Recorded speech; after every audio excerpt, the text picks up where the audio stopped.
بارش برس رہی تھی۔ وہ کچن کے کھلے دروازے میں کھڑی گہری سوچ میں ڈوبی ہوئی تھی۔ بارش نے زور پکڑا اور چھاچھ برسنے لگی۔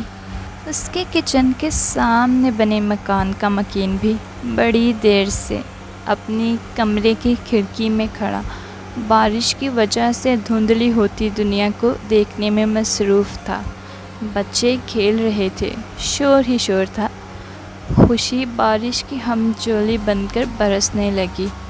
اس کا من ایک لمحے کو بارش میں بھیگنے کو چاہا۔ اگلے ہی لمحے اس نے کمرے کا دروازہ کھول کر خود کو باہر نکلتے پایا۔ بارش کا پہلا قطرہ اس پر پڑا تو وہ حواس میں لوٹا، لیکن تب تک دیر ہو چکی تھی۔ بارش کی بوندیں میثم کو مال غنیمت سمجھ کر اس پر ٹوٹ پڑی تھیں۔ وہ مکمل طور پر بھیگ چکا تھا۔ چند لمحے بھیگنے کے بعد وہ گھر سے اٹھنے والے شور کو نظر انداز کر کے سڑک والی دیوار کے پاس جا کر کھڑا ہو گیا، کیونکہ ایک کرایہ دار کا گھر میں جھانکنا مناسب نہیں تھا۔ سڑک میں کچھ بچے ادھر ادھر اچھل کود کر رہے تھے، مستی میں گا رہے تھے۔ وہ کچھ دیر ان کی اٹکیلیاں دیکھتا رہا، مگر چھوٹی سی سڑک کے بالکل سامنے بنے گھر کو زیادہ دیر تک نظر انداز نہ کر پایا۔ بارش کی بوندیں پتھر کے بنے فرش پر بلبلے بنا رہی تھیں۔ سامنے، بالکل سامنے ہی ایک کمرے نما جگہ پر ایک لڑکی کھڑی پتھر کی مورت معلوم ہوتی تھی۔ انسان تو پھر ہمیشہ سے ہی پتھر کی مورتیوں کے سامنے ہاتھ باندھے کھڑے ہوتے آئے ہیں۔ وہ بھی کھڑا ہو کر اسے تکنے لگا۔ اخلاقیات کو بارش کے پانی میں بہا کر وہ اس کو دیکھتا رہا۔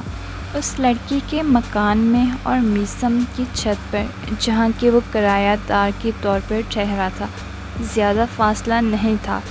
اس لڑکی کے نئے نقش صاف دیکھ سکتا تھا۔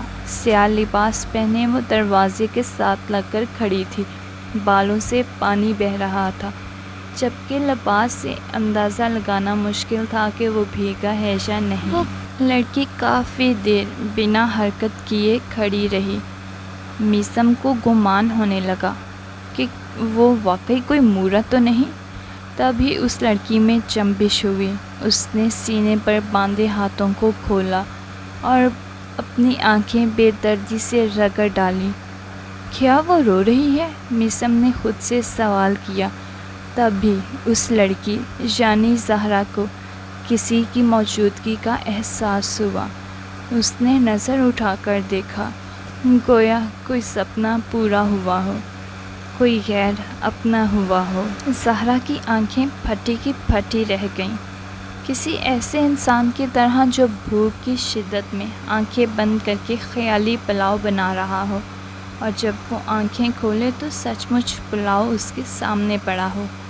وہ دیکھتی ہی رہی میثم کو، جیسے کوئی گہری آنکھوں والا شہزادہ راستہ بھٹک گیا ہو۔ وہ بھی زہرا کو دیکھتا رہا، جیسے کوئی روشن آنکھوں والی دیوی اپنے بھگت پر نظر کرم کر رہی ہو۔ بارش کا زور ٹوٹا، پھوار ہلکی ہوئی۔ وہ پتھر کی دیوی کو دیکھتے دیکھتے پتھرا گیا۔ تبھی دیوی نے ہڑبڑا کر اپنا دوپٹہ سر پر لیا اور جالی کے دروازے کے پیچھے جا چھپی۔ میثم عباس دم بخود اسے دیکھتا رہا۔ اچانک زوردار بجلی چمکی تو وہ اپنے حواس میں لوٹا۔ وہ بھی اپنے کمرے میں جا کر چھپ سا گیا تھا۔ میرے پیارے دوستو، اگر آپ کو یہ کہانی اچھی لگی ہے اور آپ اس کو مزید سننا چاہتے ہیں تو کمنٹ سیکشن میں ضرور بتائیے گا، اور یہ بھی بتائیے گا کہ اس کہانی کی قسط ایک ہفتے بعد آیا کرے یا ایک مہینے بعد۔ جیسا آپ لوگ کہیں گے ویسا ہی ہوگا۔ سننے کے لیے شکریہ۔ آپ کے کمنٹس کا انتظار رہے گا۔ اللہ حافظ۔